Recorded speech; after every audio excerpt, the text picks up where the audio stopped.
आमचे प्रतिनिधी भूषण पाटील आपल्यासोबत सध्या थेट जोडले गेलेले आहेत। भूषण, आपण पाहतोय सांगलीत हा या मोर्चाला चांगला प्रतिसाद मिळालाय। थोड्याच वेळात आता स्टेजवर संबोधित देखील केलं जाईल, काय सांगाल?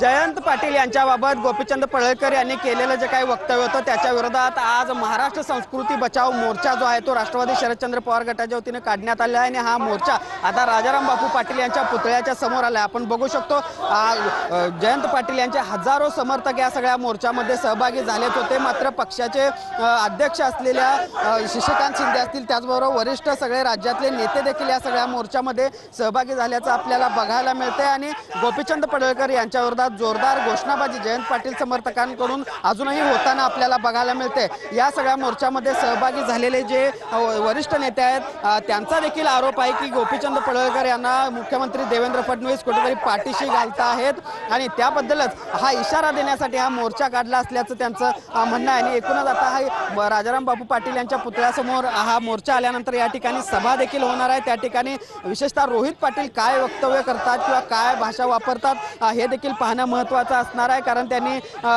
थेट या सगळ्या प्रकरणामध्ये मुख्यमंत्री देवेंद्र फडणवीस हे कुठेतरी पाठीशी घालत असल्याचा आरोप काही वेळापूर्वीच केलेला होता आणि त्यामुळे एकूणच आपण बघतोय या सगळ्या प्रकरणावरून आता राष्ट्रवादी शरदचंद्र पवार गट अजूनही आक्रमक असल्याचं बघायला मिळते। खरं तर हे वक्तव्य होऊन आता 5 दिवस उलटून गेलेले आहेत, मात्र अजूनही या सगळ्या वक्तव्याचे पडसाद जे आहेत ते सांगली आणि परिसरामध्ये उमटत असल्याचं आपल्याला बघायला मिळते।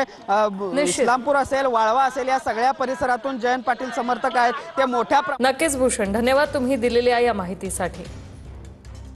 कुटुंबाबाबतीत बोलणं, एका दिवंगत असणाऱ्या हयात नसणाऱ्या एका राज्याच्या पातळीवरच्या असणाऱ्या व्यक्तिमत्वावर बोलणं हे योग्य नाही मला वाटतं आणि त्यांनी आत्मपरीक्षण करावं त्यांच्या पक्षात आणि महाराष्ट्र मला असं वाटतं अशी गोष्ट खपून घेणार नाही। महाराष्ट्राची ओळख ही शाहू फुले आंबेडकरांच्या समतावादी विचाराचा महाराष्ट्राची आहे। महाराष्ट्राची ओळख ही यशवंतराव चव्हाण, शरद पवार, वसंतदादा पाटील ज्यांच्या शहरात आणि ज्यांच्या जिल्ह्यात आपण आहोत आणि त्याचबरोबर SM जोशी असतील, गोपीनाथ मुंडे असतील, या सगळ्यांनी राजकारण केलं, परंतु याचा अर्थ कुठल्याही परिस्थितीत धोरणाचं राजकारण, एक सभ्यतेचं राजकारण केलं। पण सध्याची परिस्थिती अशी झालेली आहे की हे सगळे मुद्द्यावर न येता गुद्द्यावर आलेले आहेत आणि हे अतिशय निषेधार्ह